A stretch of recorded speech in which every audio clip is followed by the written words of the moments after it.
ईश्वर ही है और है कौन।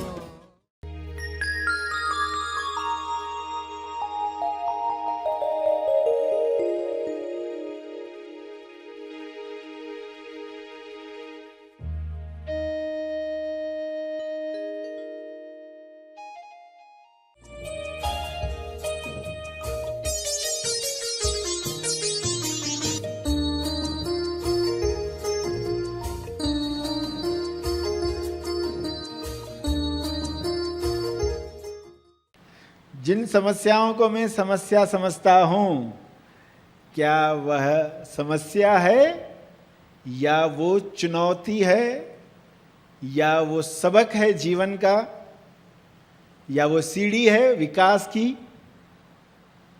सचमुच में वो दिक्कत है? सचमुच में वो कीचड़ है या ट्यूशन टीचर है?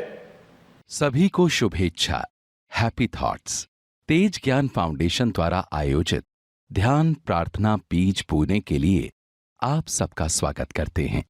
रोज हम सब मिलकर प्रार्थना करते हैं ताकि हम खुद भी स्वस्थ रह पाएं और जो बीमार हैं उन्हें भी हम अपनी प्रार्थना का बल पहुंचा पाएं। तो आइए ग्रहणशील रहते हैं और इस प्रार्थना का लाभ लेते हैं। आंखें बंद रखकर क्षमा प्रार्थना करने के लिए बैठे हैं।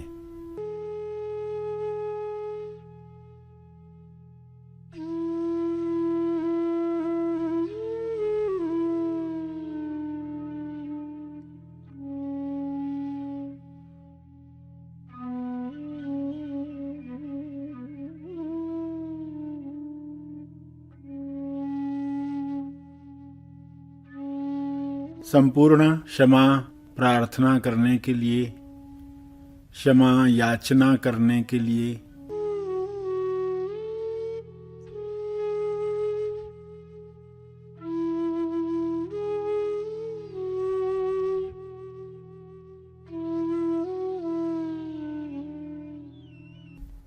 जो भी लकीरें बनी हैं जाने अहंकार में, अनजाने अज्ञान में, उन लकीरों को, लगान की रस्सियों को काट देना है।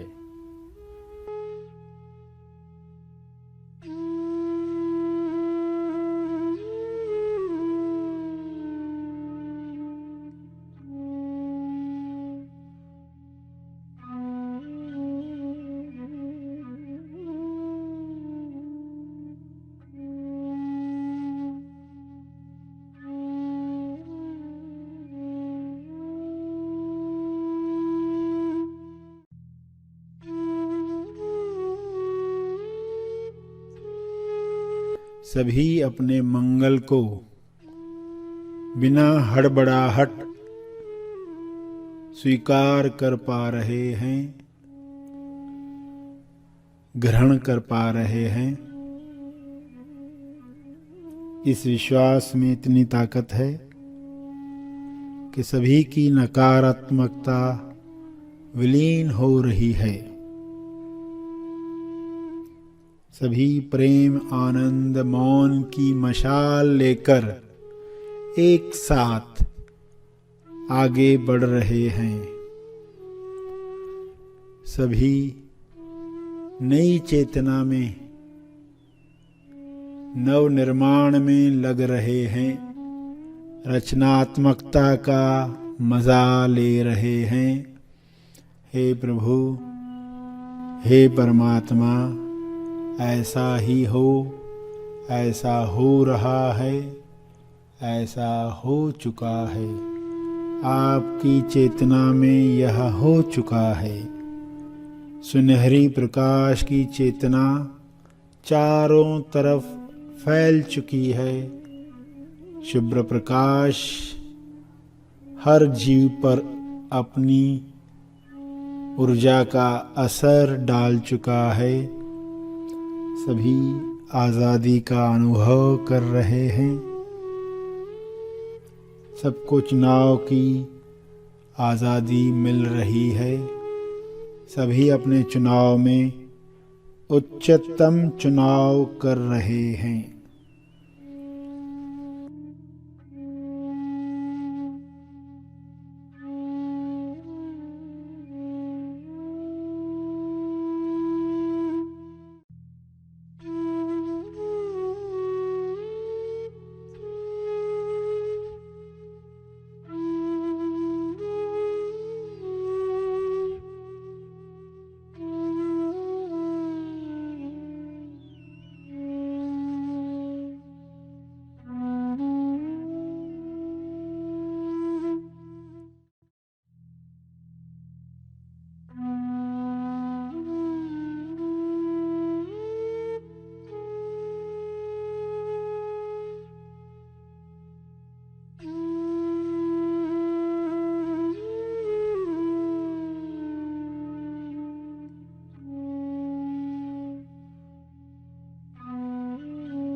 नकारात्मक अंधेरा विलीन हो गया है। ठंडक देने वाली रोशनी, आँखों में तेज लाने वाली रोशनी पहुँच चुकी है। सारे विश्व के प्राणी स्वस्थ तंदुरुस्त बन चुके हैं।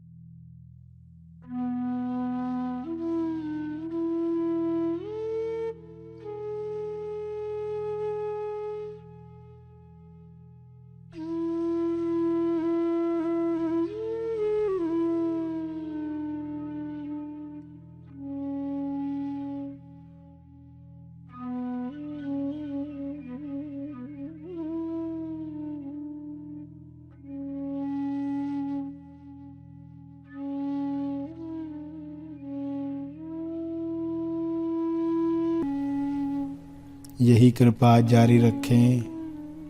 हे ईश्वर, आपका बहुत बहुत धन्यवाद। प्रार्थना के अंत में तर्पण करें।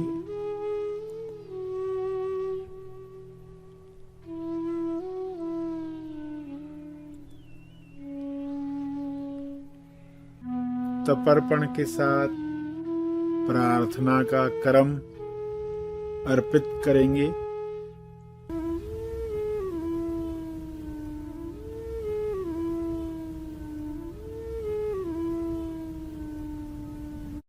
सभी धीरे धीरे आंखें खोलें। आइए सब ग्रहणशील होते हैं एक चेतना संदेश सुनने के लिए।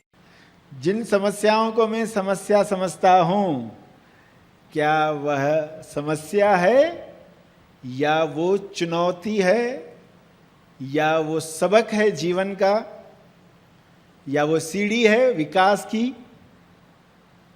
सचमुच में वो दिक्कत है? सचमुच में वो कीचड़ है या ट्यूशन टीचर है? वो टीचर हो सकती है, हमारे देखने का तरीका। तो जब प्रार्थना के लिए बैठोगे तो अपने आप से पूछना होगा, आज क्या चाहिए, ईश्वर को क्या बताना चाहोगे?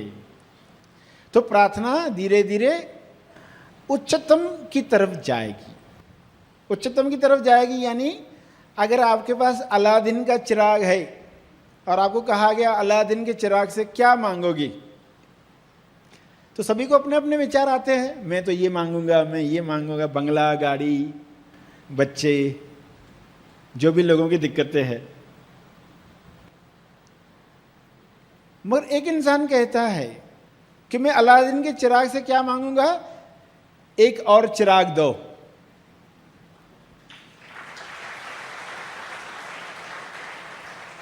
अलादीन के चिराग से चिराग मांगूंगा। क्योंकि फिल्में देखते ना, अलादीन का चिराग है, फिर कोई विलेन आता है चोरी करके जाता है, तो एक स्पेयर में होना चाहिए कि नहीं?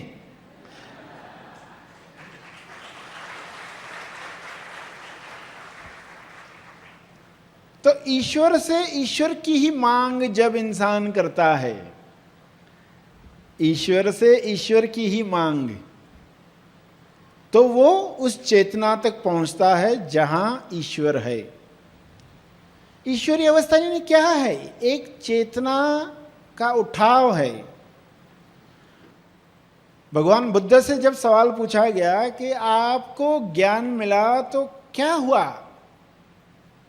आपको क्या मिला, आप ये बन गए, वो बन गए, भगवान बन गए, क्या हो गया आपके साथ?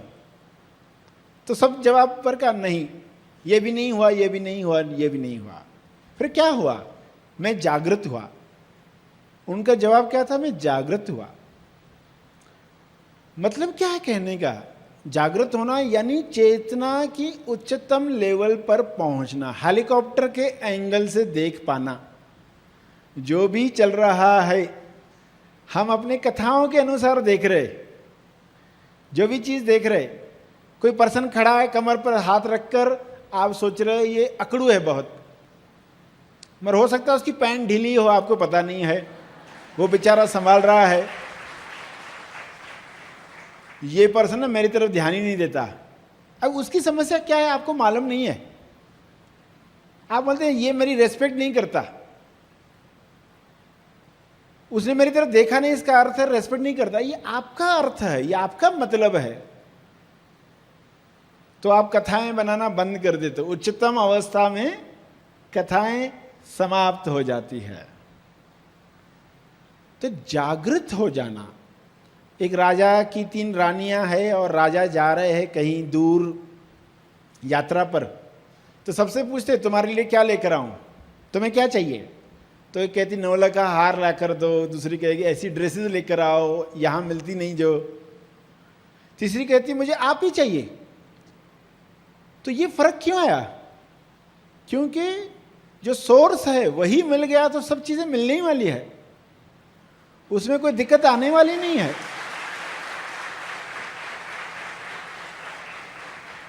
तो सही समझ है तो प्रार्थनाएं अलग निकलती है।